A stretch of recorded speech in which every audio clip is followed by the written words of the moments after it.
IARI के 60वें दीक्षांत समारोह में कृषि मंत्री नरेंद्र सिंह तोमर ने कहा कि प्रधानमंत्री मोदी के नेतृत्व में भारतीय कृषि की गौरवपूर्ण प्रगति हो रही है और साथ ही उन्होंने कृषि की पढ़ाई कर रहे छात्रों से अपील कर कहा कि वे ड्रोन से खेती को बढ़ावा दें। तो वहीं उन्होंने उन्नत किस्मों और प्रौद्योगिकियों के विकास के माध्यम से खाद्य और पोषण सुरक्षा सुनिश्चित करने के लिए IARI द्वारा किए गए महत्वपूर्ण योगदान की सराहना भी की। नमस्कार, मैं दीक्षा सोनी, कृषि न्यूज में आपका स्वागत है।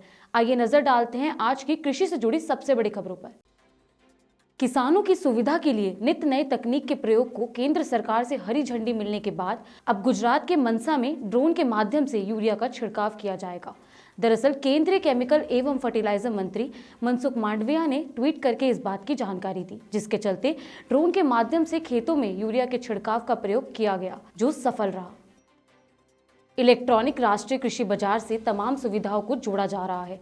वहीं ई नाम से एकत्रित हो जाने के बाद किसान और FPO से जुड़े लोग एक ही जगह पर सभी सुविधाओं का लाभ उठा सकेंगे।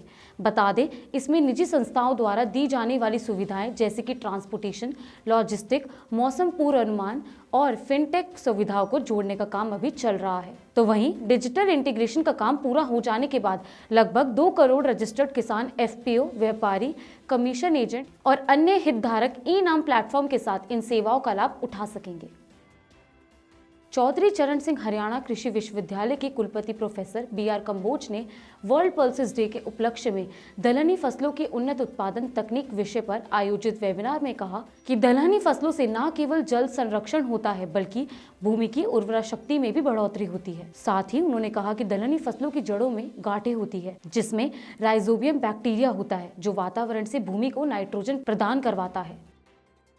केंद्रीय कृषि और किसान कल्याण मंत्री नरेंद्र सिंह तोमर ने नई दिल्ली में ICAR पोस्ट ग्रेजुएट विद्यालय के 284 विद्यार्थियों को पुरस्कार और डिग्री प्रदान की, जहां पुरस्कार और डिग्री प्राप्त करने वाले इन विद्यार्थियों में 8 विदेशी छात्र भी शामिल थे। दरअसल इस अवसर पर तोमर ने फसलों और सब्जियों की 6 किस्मों को राष्ट्र को समर्पित किया और साथ ही उन्होंने कृषि संस्थानों से अच्छे किसान तैयार करने पर ध्यान केंद्रित करने की अपील की। हरियाणा की भाजपा और जजपा गठबंधन सरकार ने अपने वादे के मुताबिक किसानों पर दर्ज मुकदमे वापस लेने की प्रक्रिया तेज कर दी है। दरअसल 3 कृषि कानूनों के विरोध में 1 साल तक चले आंदोलन के दौरान किसानों पर 272 मुकदमे दर्ज हुए थे, जिसमें से 82 मुकदमे प्रदेश सरकार वापस ले चुकी है और अब रेलवे ट्रैक और GT रोड जाम करने से जुड़े 82 मुकदमों को रद्द करने की अनुमति राज्य ने केंद्र से मांगी है। अगले 24 घंटों के दौरान सिक्किम और अरुणाचल प्रदेश के ऊपरी इलाकों में हल्की बारिश और बर्फबारी होने की संभावना है। तो वहीं असम, मेघालय और लक्षद्वीप में हल्की बारिश होने के आसार हैं। अगर बात करें देश के पूर्वी हिस्सों की, तो वहां न्यूनतम तापमान में और गिरावट दर्ज की जाएगी। फिलहाल बस इतना ही। ऐसी ही कृषि से जुड़ी खबरों के लिए देखते रहिए कृषि जागरण। धन्यवाद।